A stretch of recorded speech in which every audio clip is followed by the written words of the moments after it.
तो ये तो हो सकता है कि 700 की सूची में 100 लोग हम किसी और को चुन लें, लेकिन 700 की अगर सूची बन गई है तो वो 600 जो बचे हैं उनको भी घर मिलेगा। अपनी बारी का इंतजार करिए। हमने आखिरी तारीख देकर योजना घोषित की थी। हम आखिरी तारीख देकर योजना घोषित करते हैं। हमने कहा बिजली इस तारीख तक दे देंगे, तो हमने बिजली उस तारीख तक 1000 दिनों में दी।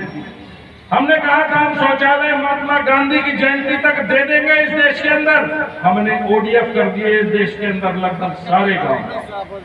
हमने कहा है 2022 तक हम देश के हर गरीब की कच्ची छत को पक्का कर देंगे।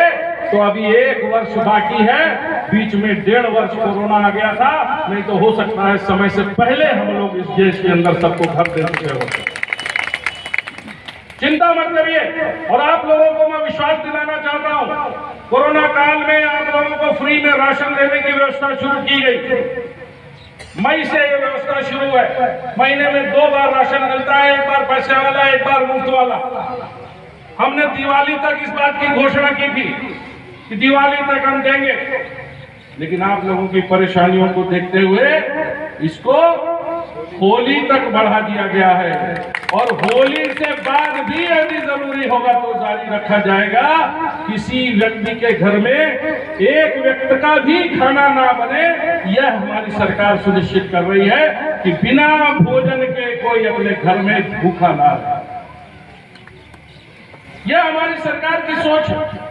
देश में राम का नाम लेने से लोग परेशान हुआ करते थे। हम लोग जय श्री राम बोलते थे तो लोग कहते थे सांप्रदायिक है, लेकिन आज बहुत सारे मुस्लिम समाज के बच्चों में और मुस्लिम समाज की महिलाओं में ये मैसेज जा रहा है, ये बात जा रही है कि देश की सरकार हो या प्रदेश की सरकार हो, चाहे दलितों के साथ, चाहे OBC के साथ, चाहे सवर्णों के साथ और चाहे मुसलमान समाज के साथ एक बराबर रिश्ता रख रही है। जो पात्रता की सूची में है उसे उसका हक मिल रहा है और यह भाजपा का कार्यकर्ता सुनिश्चित कर रहा है। इसीलिए मैं कहता हूं कि जिसमें जातिवाद है उसमें भाजपा नहीं है, जिसमें भाजपा है उसमें जातिवाद हो नहीं सकता। यह देश की एक विडंबना थी कि देश प्रदेश के अंदर एक सरकार आती थी तो एक जाति का राज हो जाता था, दूसरी की सरकार आती थी तो दूसरी जाति का राज हो जाता था। यह संवैधानिक रूप से सही नहीं था, ये गरीबों के लिए ठीक नहीं था। एक दूसरे को लूटकर जो ये नूरा कुश्ती किया करते थे, इस नूरा कुश्ती से उन सबकी तिजोरियां भर गई और ऐसी भरी कि परिवार टूट गए। उसी पैसे को चलते परिवार टूट गए। ये परिवार अपनी तिजोरी भरने के लिए सत्ता में और राजनीति में आते हैं और जिस दिन सत्ता से दूर हो जाते हैं अपनी अपनी तिजोरियां देखते हैं। आपके दुख दर्द से उनका कोई लेना देना नहीं है, और यदि होता तो उन तिजोरियों का पैसा उनके घर में ना होकर आपके घर की तिजोरी में होता। मैं इस पंचायत सम्मेलन के माध्यम से यह बताना चाहता हूं आपको कि जितना पैसा पिछले 2014 से केंद्र की और प्रदेश की सरकारों ने पंचायतों को दिया है, ग्रामीण जीवन को दिया है, उतना पैसा भारत के इतिहास में कभी भी किसी सरकार ने ग्रामीण और पंचायत व्यवस्था को नहीं दिया। आज विधायक के पास जितना विवेकाधीन कोष आता है उससे कहीं ज्यादा पैसा, लगभग तीसरा हिस्सा का पैसा हर प्रधान के पास जाता है। और विकास की ओर मुझे लगता है कि जहां 70-75 वर्ष हो गए, ये 75वां वर्ष चल रहा, 75 वर्ष हो गए देश की इस समस्या से हमको जूझते हुए। अब यह समाप्ति की ओर है। इस वक्त हमको दूसरों के बहकावे में नहीं आना है। इस वक्त हमको ऐसे लोग आएंगे जो बड़े बड़े वादे करेंगे। ऐसा ही एक वादा पंजाब में हुआ है। पंजाब के अंदर यह वादा किया वहां के पूर्व मुख्यमंत्री जी ने कि हम किसानों को फ्री में बिजली देंगे।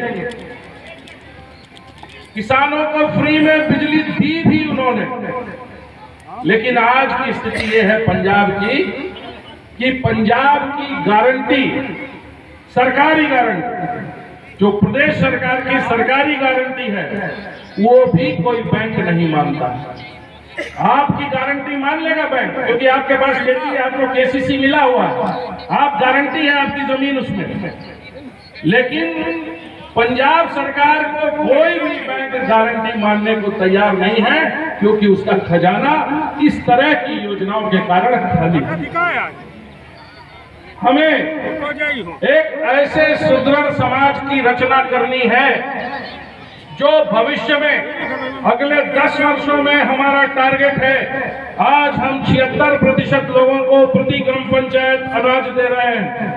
प्रति ग्राम पंचायत 76% लोगों को देने का मतलब यह है कि 2.5 लाख पंचायतों के अंदर लगभग 100 करोड़ लोगों को हम लगातार अनाज दे रहे हैं। यह संख्या हमको धीरे धीरे धीरे धीरे कम करनी है। जैसे जैसे आपकी आर्थिक सामाजिक स्थिति बदलेगी, पंचायतों के अंदर जैसे जैसे रईसी का नया आलम पैदा होगा, बच्चे पढ़ेंगे लिखेंगे, तब जाकर यह व्यवस्था संपन्न हो पाएगी।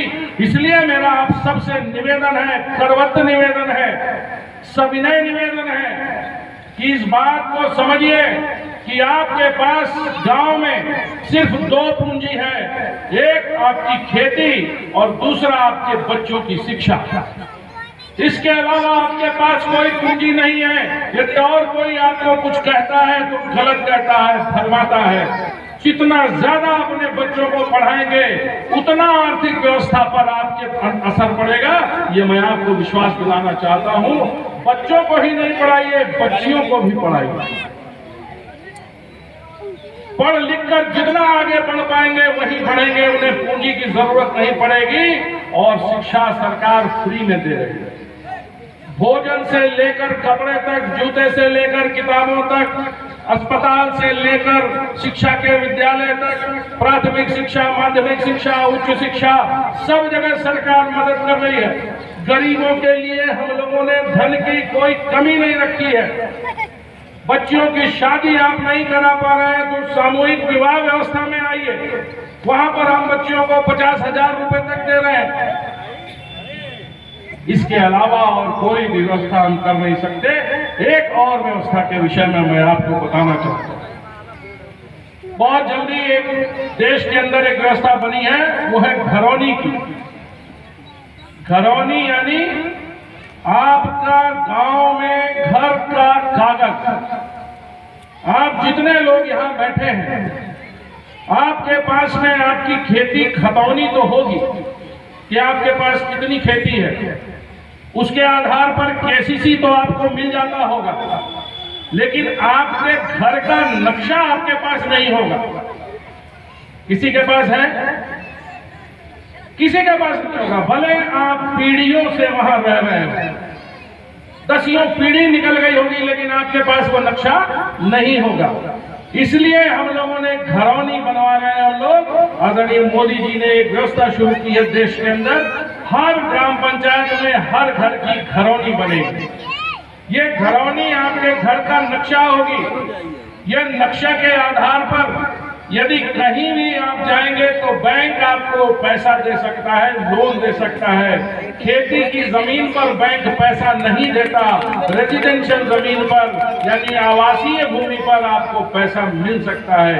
आपका बच्चा कुछ करना चाहता है, आपका बच्चा कुछ ज्यादा मेधावी है, आपका बच्चा कुछ ऐसा करना चाहता है कि स्वयं नौकरी न करके 10 लोगों को नौकरी देने का कोई व्यापार और उद्योग या उद्यम शुरू करना चाहता है, तो आप उसको ये पैसा देकर उसका काम आगे बढ़वा सकते हैं। हम लोगों ने स्रोत खोल दिए हैं और इसीलिए कुछ लोग देश के अंदर नाराज हैं। वो मीडिया के माध्यम से और कुछ नेताओं के माध्यम से जो चुनाव होने पर ही जागते हैं, जो चुनाव होने पर ही बयान दिया करते हैं, ऐसे नेता अब कुछ दिन में आपको टीवी पर दिखाई देने लगेंगे, देने लग गए होंगे। वो बताएंगे भाजपा कितनी बुरी है, वो बताएंगे इतना बड़ा नुकसान कर रही है देश का, लेकिन उन्हें ग्रामीण जनजीवन का नहीं पता। वो कभी उस माँ की बात नहीं बताएंगे जिसके छत पर, जिसके घर पर पक्की छत नहीं थी। वो कभी उस कमजोर घर की बात नहीं बताएंगे जिसकी बेटी की शादी योगी जी ने करवा दी है। वह कभी उस माँ का आंसू आपको नहीं दिखाएंगे जो घर में शौचालय न होने के कारण अपनी बेटियों की इज्जत कर पाने में सक्षम नहीं थी। वह उस माँ का कभी दुर्भाग्य नहीं दिखाएंगे जो लगातार चूल्हा जलाते हुए 40 सिगरेट का धुआं डेली अपने कलेजे में ले जाया करती थी, लेकिन उफ नहीं करती थी। 40, 50 और 60 साल की उम्र में मर जाया करती थी, लेकिन मैं अपने पर कोई पैसा खर्चा नहीं करने दूंगी। इस परिवार में कितनी तंगी है, इस सोच के साथ सारा जीवन निकाल देती थी। उसके विषय में नहीं बताएंगे। ये वो लोग हैं जो गरीबी को नहीं, गरीबों के ऊपर चील बनकर मंडराते हैं कि किस दिन किसी गरीब पर कोई समस्या आए और हम अपने घड़ियाली आंसू दिखाकर इनकी सिंपैथी को बटोरे। ये नरेंद्र मोदी और योगी की सरकार को अगले 25 वर्ष आप लोगों को उत्तर प्रदेश और दिल्ली में जिंदा रखना है। ये उनके लिए जरूरी नहीं है। योगी जी का कोई परिवार नहीं है, योगी जी के कोई परिवार नहीं है, मोदी जी के कोई परिवार नहीं है। परिवार है तो आप लोग हैं। जब भी किसी पद पर बैठेंगे आपके हित की चिंता करेंगे। इसलिए ये जरूरी है कि अगले 15 से 25 वर्ष ये लोग आपकी सेवा करते रहे, निस्वार्थ भाव से, अपने से ऊपर उठकर, अपने पारिवारिक हितों से ऊपर उठकर, अपने सिर्फ पार्टी और सिर्फ लोगों की चिंता करना ही जिनका ध्येय हो, यह आपके लिए उचित है। इसलिए इस पंचायत सम्मेलन में सब